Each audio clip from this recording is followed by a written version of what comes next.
નમસ્કાર, CB24 news સાથે હું રેશમા આપનું સ્વાગત કરું છું। મધ્ય ગુજરાતમાં વરસી રહેલા અવિરત વરસાદની વચ્ચે પંચમહાલ જિલ્લાના સુપ્રસિદ્ધ યાત્રાધામ પાવાગઢમાંથી મોટી ઘટના સામે આવી રહી છે।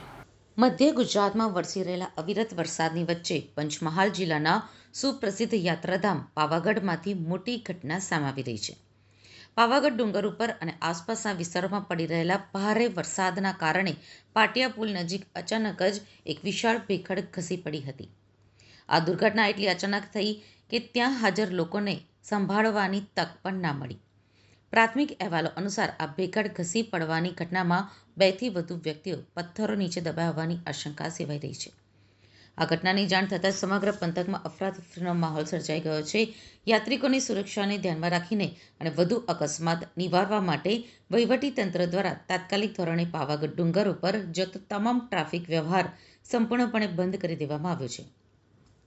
ડુંગર તરફ જતા વાહનો અને શ્રદ્ધાળુઓને નીચે જ રોકી દેવામાં આવ્યા છે, જેના કારણે માર્ગ ઉપર લાંબો ટ્રાફિક જામ પણ સર્જાયો છે। ભેખડ ઘસવાના આ ગંભીર બનાવને પગલે સ્થાનિક વહીવટીતંત્ર, પોલીસ કાફલો અને ડિઝાસ્ટર મેનેજમેન્ટની ટીમ ઘટના સ્થળે દોડી ગઈ છે।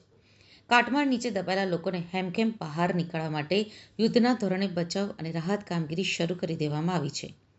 જોકે ઉપરથી સતત વરસી રહેલા ભારે વરસાદ અને ગુમસ્યા વાતાવરણના કારણે બચાવ કામગીરીમાં ભારે અવરોધ આવી રહ્યો છે। ઈજાગ્રસ્ત યાત્રાળુઓને 108 એમ્બ્યુલન્સ મારફતે સારવાર માટે હાલોલની સરકારી હોસ્પિટલ ખાતે ખસેડવામાં આવ્યા હતા, જ્યારે મૃતક યાત્રાળુઓના મૃતદેહોને પોસ્ટમોર્ટમ માટે મોકલવામાં આવ્યા હતા। પ્રાથમિક માહિતી મુજબ મૃતક અને ઈજાગ્રસ્ત યાત્રાળુઓ સુરત અને અમદાવાદ તરફના હોવાનું જાણવા મળી રહ્યું છે। જોકે સત્તાવાર ઓળખ અને વધુ વિગતો તપાસ બાદ જ સામે આવશે।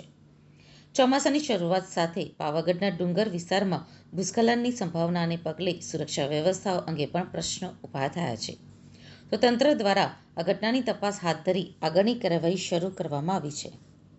વધારે હતો અને ભૂસ્ખલન થયું ત્યાં પહાડ ઉપર।